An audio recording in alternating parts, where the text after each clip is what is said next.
لیکن اب یہ ہوا کہ جو باغی تحریک تھی تو وہ اب زیادہ تعداد بن گئی، اور انہیں اب یہ ٹارگٹ لگ رہا تھا، ان کو خطرہ یہ لگ رہا تھا کہ اب ہمیں جو ہے نا سب سے مین ٹارگٹ وہ معاویہ ہے رضی اللہ عنہ۔ اب معاویہ رضی اللہ عنہ پہ یہ خط تو انہوں نے بڑا لکھا تھا کہ جی آپ کو معزول کر لیا، لیکن انہوں نے انکار اس کو قبول نہیں کیا تھا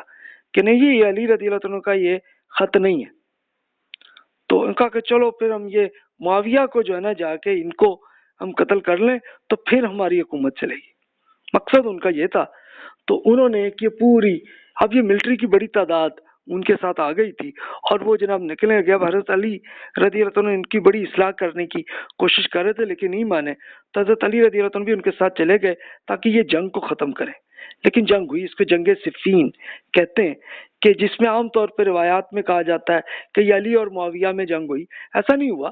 بلکہ معاملہ یہ تھا کہ یہ جو باغی تحریک ملٹری کا بڑا حصہ بن چکے تھے، تو انہوں نے معاویہ رضی اللہ عنہ پہ حملہ کیا۔ تو اب یہ ہوا، پہلے تو حضرت علی رضی اللہ عنہ نے یہی کوشش کی کہ پیار محبت سے کسی طرح نیگوسیشن کر کے معاملات کو ختم کریں، لیکن نہیں ہوا اور جنگ ہو گئی۔ تو اس وقت معاویہ رضی اللہ عنہ نے ان کے مین اب ساتھی عمر بن عاص رضی اللہ عنہ تھے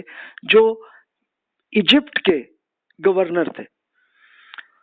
اور عمر بن عاص رضی اللہ عنہ نے پورے اچھے طریقے سے اس باغی تحریک کو ایجپٹ میں تو بالکل ان کا بڑا حصہ مار دیا تھا۔ تو ان کے ساتھ یہ تھا، تو اب انہوں نے یہ میسج کیا کہ بھی یہ کر لیں کہ معاویہ جو ہے نا وہ اپنی طرف سے ایک جج کو بھیج دوں، اس طرح علی آپ بھی اپنے کسی ساتھی کو جج کے طور پہ آپ بنا دیں، دونوں مل کے جو بھی فیصلہ کر لیں اس کو خلیفہ بنا لیں۔ تب ہوا یہ کہ علی رضی اللہ عنہ نے بالکل مان لیا اور ابو موسیٰ اشعری رضی اللہ عنہ کو بھیج دیا۔ اس طرح معاویہ رضی اللہ عنہ نے عمر بن عاص رضی اللہ عنہ کو بھیج دیا کہ بھی آپ دونوں مل کے کریں۔ تو اب یہ ہوا، اور اس پہ دونوں نے مل کے یہ پوری ڈسکشن کر کے نیگوشیٹ کر کے یہی طے کیا کہ جناب ٹھیک ہے جناب، یہ عراق اور یہ پورا عرب کا جو ایریا ہے اس کو علی رضی اللہ عنہ کنٹرول کر لیں گے، اور اسی طرح شام اور ایجپٹ کا ایریا اور فلسطین کا اس کو معاویہ رضی اللہ عنہ کر لیں گے۔ تب ہوا کیا کہ ملٹری میں سے جو کچھ لوگ تھے کہ جو حضرت علی رضی اللہ عنہ پہ محبت کرتے تھے وہ تو چلو مان گئے، لیکن ایک حصہ تھا کہ جو کہ بہت شدت پسند لوگ تھے،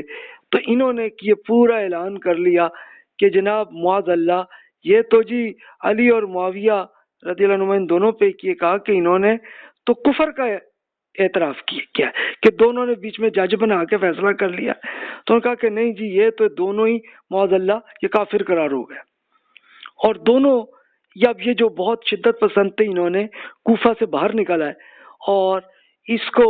ایک وہ ایریا نہروان ہے تو وہاں پہ یہ جا کے انہوں نے بیس بنا لی۔ اب کہہ لیں کہ انہوں نے صحیح طرح سے کھلی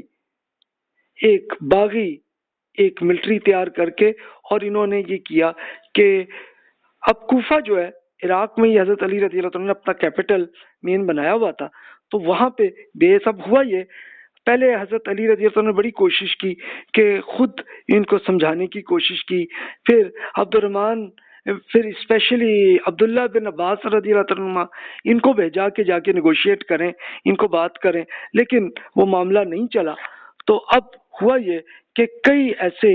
جو بھی اہل ایمان چاہے مرد ہو خواتین ہو جو بھی ان کے ہاتھ میں آتے ان کو قتل کرتے، یعنی اس طرح کے کہہ لیں کہ ایک بالکل اس نوعیت کی ایک دہشت گردی کی سچویشن آ گئی کہ جیسے فوراً،